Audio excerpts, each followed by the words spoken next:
The most invisible influence in a human relationship doesn't leave a physical bruise. It doesn't scream, and it rarely makes an appearance in the spotlight. Instead, it whispers. It operates as a slow, steady leak in the basement of your reality, gradually making you question your own observations, your memory, and your very sense of worth. We aren't talking about a theatrical movie villain or a bombastic ego. We are talking about the covert narcissist, an individual whose primary survival mechanism isn't dominance, but a carefully curated form of fragility. They don't dismantle your world with a hammer. They do it by subtly shifting the ground beneath your feet until you can no longer remember what it felt like to stand on solid earth. But how do they dismantle your world without you even noticing the first seed of doubt? The problem lies in our collective dictionary. We have been conditioned to believe that narcissism looks like Narcissus himself, obsessed with his own reflection, loud, demanding, and impossible to ignore. But human psychology is rarely that monochromatic. The covert narcissist often presents as the most unassuming person in the room, shy, self-effacing, and carrying an aura of being perpetually misunderstood by an unfeeling world. They do not demand your admiration, they invite your pity. They don't ask for the stage, they ask for your protection. But what happens when someone uses their perceived wounds as a tactical shield? It creates a complex, often unconscious masterclass in emotional redirection. While a typical narcissist demands external validation, the covert version demands something much more taxing: your emotional labor. Their entire persona is constructed around a narrative of quiet martyrdom. Beneath the sensitive soul exterior lies a rigid, paper-thin ego that cannot tolerate the weight of being wrong. To them, accountability isn't just an inconvenience, it feels like an existential threat. Consequently, they don't take responsibility for their actions, not because they are inherently malicious, but because their internal structure is too fragile to hold the truth of their own flaws. This leads us to a phenomenon I call the silent sabotage of shared reality. This isn't characterized by grand theatrical lies. It is much more granular. It involves the subtle twisting of perspectives, the omission of key details, and the planting of tiny seeds of doubt in the middle of ordinary conversations. Over time, these small alterations accumulate. The texture of your life begins to feel slightly off-kilter, like a photograph that is just 2 degrees out of focus. You begin to rely on their interpretation of events, not because you are weak, but because your own memory has started to feel like a thick, ashen fog. Think about it. Have you ever felt like you were losing your mind in the middle of a simple conversation? Picture the anatomy of a typical disagreement. You bring up a valid hurt, perhaps a forgotten commitment or a stinging remark. In a healthy dynamic, you'd seek resolution. But in this specific gray-toned world, the moment you voice your pain, the atmosphere changes. They don't argue with your facts. They react to the vibe of your criticism. They sigh, look at the floor, and murmur, "I suppose I just can't do anything right for you." Do you see the flip? In an instant, the focus has shifted. The conversation is no longer about the harm they caused. It is about their profound inadequacy and the burden of your expectations. You walked into the room seeking an apology, but you leave it offering comfort to the person who hurt you. This isn't necessarily a conscious, dark plan. It is a reflexive maneuver born out of a desperate need to maintain an image of moral innocence. By forcing you into a defensive position, they effectively make you the custodian of their emotional stability. You spend your energy soothing their manufactured distress while your own needs are buried alive. But what is the true cost of this invisible labor? It isn't just exhaustion, it is the systematic deconstruction of your intuition. When your feelings are consistently met with their fragility, you learn to stop feeling. You begin to second guess every instinct, every memory, and every gut reaction. You start believing their narrative, that you are too intense, too demanding, or simply incapable of understanding their complex nature. Your internal monologue, once a source of strength, becomes an echo chamber for their subtle criticisms. You are no longer living your life, you are managing theirs. To keep this fog from lifting, they use a secondary layer of strategic invalidation. It is a quiet, almost polite form of dismissal. When you attempt to bring evidence of a recurring pattern, they don't meet you with anger. They meet you with concern. They might say, with a soft, patronizing tilt of the head, "I don't remember it that way at all," or, "Are you sure you aren't just feeling a bit overwhelmed lately? It seems to be affecting your memory." They aren't calling you a liar. That would be too easy to fight. Instead, they are subtly questioning your mental faculties, implying that your perception of reality is a symptom of your own instability. Is your memory actually failing, or is it being systematically erased? This is a sophisticated iteration of gaslighting. It doesn't just target what you know, it targets how you process information. You aren't just doubting your feelings, you're doubting your very ability to recall facts. You might find yourself meticulously journaling conversations or recording voice notes just to prove to yourself that you aren't crazy. Yet, even with the evidence in front of you, the persistent, quiet denial from someone you trust can chip away at the most concrete certainty. Why does this work so perfectly? Because the ultimate goal isn't to win a debate. The goal is to occupy the map of your mind. If they control how you perceive the world, they have unfettered access to your empathy and your resources. They need you to doubt yourself so they can remain the perpetual victim, the one person you can never hold accountable. It is a quiet, ashen victory where the self is lost not in a struggle, but in a whisper. In the end, the covert narcissist doesn't just want to break your heart, they want to break your connection to reality. Because once you can no longer trust your own eyes to tell you what is real, you have no choice but to see the world exactly how they want you to see it. This dynamic isn't merely a power play. It is a frantic act of self-preservation. To understand the covert narcissist, one must recognize the profound fragility of their internal architecture. Their ego is not a fortress. It is a house of cards held together by the glue of external perception. When you offer a valid critique or a boundary, you aren't just upsetting them. You are inadvertently threatening to pull the bottom card. Because they often lack the internal scaffolding to process even a hint of their own fallibility, they transform their defense into a quiet, devastating offense.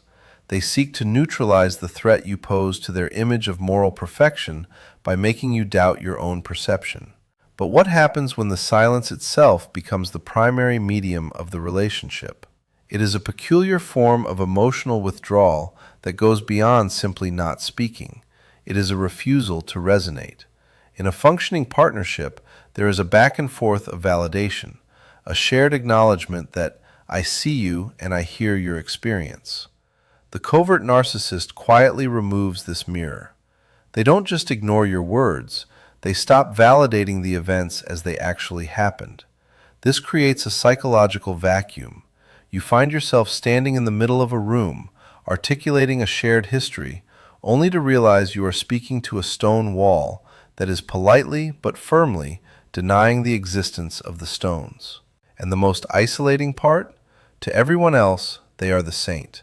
The complexity deepens when you consider the social dimension. Outside the home, this individual often carries a public halo, cultivating an image of being the patient, long-suffering partner. While you are navigating a private psychological fog, your mutual friends see a person who is exceptionally kind and thoughtful. This creates a secondary layer of isolation. If you try to explain the subtle sabotage you're feeling, you are often met with confusion or even a defense of the other person. The gaslighting doesn't just happen in the kitchen.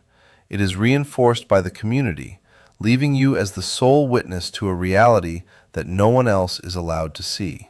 But how much longer can you filter your life through a lens that was never meant to capture your truth? Over time, this constant filtering leads to a quiet suffocation of the self.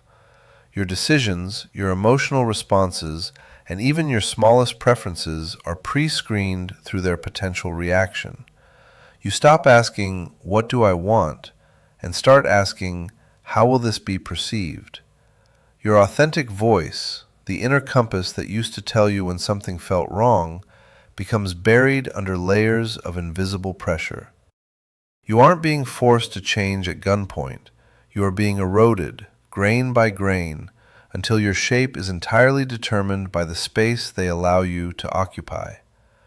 Then comes the shift, the moment the lens finally clicks into focus. It is a turning point that usually arrives not with a bang, but with a sudden, quiet clarity. You begin to realize that their victimhood isn't an accident of circumstance. It is a performance. This isn't to say they don't feel pain, but rather that they use their pain as a currency for control. The sighs, the downcast eyes, and the selective amnesia are parts of a script designed to elicit your empathy and paralyze your judgment. Once you see the mechanics of the play, the theater begins to lose its grip. You realize that the sensitive soul you were so desperate to protect is actually the one holding the leash. But this realization brings a strange, heavy kind of liberation. It is often accompanied by a profound sense of grief, not just for the relationship, but for the version of the person you believed in. You realize you aren't just losing a partner, you are grieving a ghost. You begin to understand that their suffering was a demand for your emotional labor, a way to keep you busy so you wouldn't notice the lopsidedness of the dynamic. You are not responsible for fixing someone who uses their brokenness as a hook to keep you anchored in their harbor. Reclaiming your energy is not a betrayal, it is a necessity for survival. So, how do you begin to break the cycle? It starts with the quietest of acts, setting a boundary. This is the moment the narrative truly shifts. When you stop participating in the manufactured distress, the other person's reaction is often revealing. They may intensify the guilt tripping, calling you cold or unsupportive because you are no longer willing to be the primary caretaker of their ego. But what happens when you finally say no? Their reaction becomes your data. It confirms that the relationship was contingent on your self-suppression. Your boundary becomes the flashlight that exposes the true nature of the room you've been standing in. Reclaiming your life, however, requires more than just staying firm. It requires a process of deprogramming, learning to speak the language of your gut again, treating it like a sensory organ that has been numbed by years of static. You start validating your own experiences privately, without waiting for their permission or acknowledgement. You begin to trust that if something feels off, it is off, regardless of how politely they tell you otherwise. You stop arguing with their version of the truth and start documenting your own, even if only for yourself. But what is the ultimate goal of this recovery? The goal isn't to change the other person or to win a strategic psychological landscape. That would require playing by their rules. Instead, it is about the reclamation of sovereignty. It is about building an internal locus of control that is so grounded in self-awareness that their whispers no longer have a place to land. You realize that you were never the unstable or confused person they described. You were simply a person trying to maintain a bridge in a place where there was no solid ground on the other side. The covert narcissist does not win by being stronger than you. They win by convincing you that you are weaker than you are. Their power is entirely derivative. It is fueled by your doubt and maintained by your empathy. The moment you decide to trust your own eyes over their manufactured fragility, the fog doesn't just lift, the entire landscape changes. You aren't escaping a monster. You are simply waking up from a story that was never yours to begin with. The impact of this dynamic is rarely felt as a single transformative shock. Instead, it is an accumulation of micro-events, a slow, steady leak that gradually fills the basement of your psyche. Because there is no dramatic, headline-grabbing explosion to point to, you often feel a sense of profound drift. You describe a sigh, a forgotten promise, or a subtle shift in tone, and to an outsider it sounds like you are overreacting. But the weight isn't in the individual drop of water. It is in the flood that results from 1,000 drops over 1,000 days. But why is it so difficult to pinpoint the source of this tension? The answer lies in a psychological reflex known as projection. We often speak of this as a tactic, but for the covert narcissist, it is a survival instinct. When they feel the sting of their own inadequacy, they instinctively hand that feeling to you. When they are being dismissive, they accuse you of being unreachable. When they refuse to compromise, they call you rigid. It is a psychological mirror. They aren't looking at you. They are looking at the parts of themselves they cannot stand to own, and they are making sure you are the one holding the dirty laundry. But it gets even more crowded in that headspace. This redirection often expands to include your entire social circle through a mechanism called triangulation. The individual subtly shares their concerns about your stability with mutual acquaintances, playing the role of the worried, long-suffering saint. "I'm just so worried about their stress levels lately," they might murmur. Suddenly, your support network begins to view you with suspicion or pity. You are boxed in, not by walls, but by a curated narrative that makes your legitimate frustrations look like symptoms of a problem you didn't know you had. Is there a way to tell the difference between a bad day and a strategy? To find your way out, you have to stop looking at these moments as isolated accidents and start looking at the structural consistency of the behavior. A bad day is a data point. A 3-year cycle is a design. The confusion you feel isn't a byproduct of the relationship. For the covert narcissist, it is the intended climate. If you are busy questioning your memory or your tone, you aren't busy questioning the lopsidedness of the dynamic. This silent sabotage is less about winning an argument and more about maintaining a hierarchy where their comfort is the only thing that carries weight. But here is the most painful part. They convert your empathy into a liability. They don't exploit your flaws, they exploit your empathy, the very best part of who you are. They recognize your desire to be fair, and they twist that compassion into an obligation to tolerate their withdrawal. You find yourself staying in the gray spaces not because you are weak, but because you are trying to be a good person to someone who has framed themselves as a perpetual victim. You are essentially bound by your own integrity. Does setting a boundary make you the villain? The narcissist will tell you it does. They may say you are being heartless or that you have changed, but it is vital to recognize that a boundary is not an attack on the other person. It is a rescue mission for yourself. It is the moment you stop prioritizing their manufactured fragility over your actual lived reality. It is the moment you decide that you are no longer willing to be the primary caretaker of an ego that refuses to grow. But remember, you didn't fall for a villain in a costume. You fell for a beautiful, carefully constructed dream. In the beginning, there was likely a phase of intense connection, the love bombing.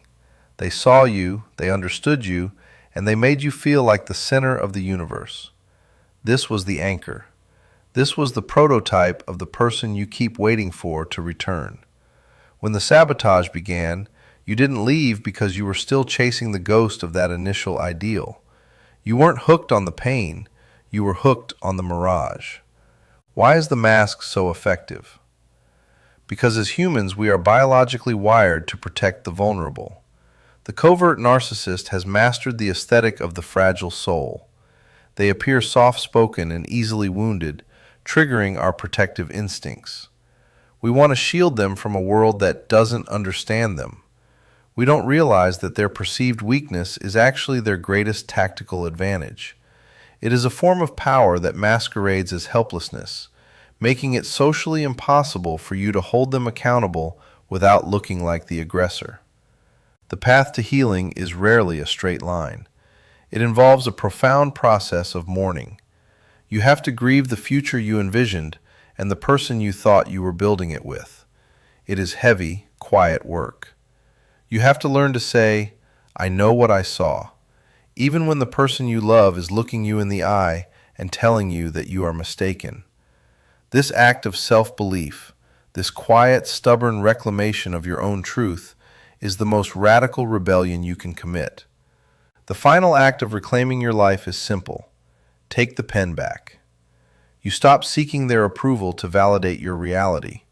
You realize that your internal locus of control is not something they can take. It is something you have been inadvertently lending them. When you stop seeking their permission to be right about your own life, the sabotage loses its power. You aren't fighting them anymore. You are simply stepping out of the shadow of their narrative and into the light of your own. The ultimate victory of the covert narcissist isn't the pain they cause, but the way they make you an unwilling accomplice in your own confusion. They don't just break your heart. They attempt to break the lens through which you see the world. But the moment you decide to trust your own eyes again, the moment you stop trying to solve a person who uses their brokenness as a weapon, the fog begins to dissipate. Your reality has always belonged to you. You just had to stop letting someone else hold the map. If these words felt like a mirror to a reality you've been living in secret, know that the silence is where the sabotage thrives. The moment you start naming these dynamics, the weight begins to lift.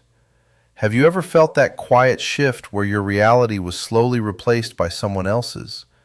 If you feel comfortable, share that specific instance when the fog finally broke in the comments. Your words might be the bridge someone else needs to walk out of the gray. If this exploration brought you a sense of grounding, I invite you to join this community. Subscribe and hit the notification bell. We're going to keep peeling back the layers of these complex human dynamics, focused on recovery, clarity, and the quiet strength of the self. Thank you for your time, your courage, and for choosing to prioritize your own peace. Keep trusting your truth. I'll see you in the next one.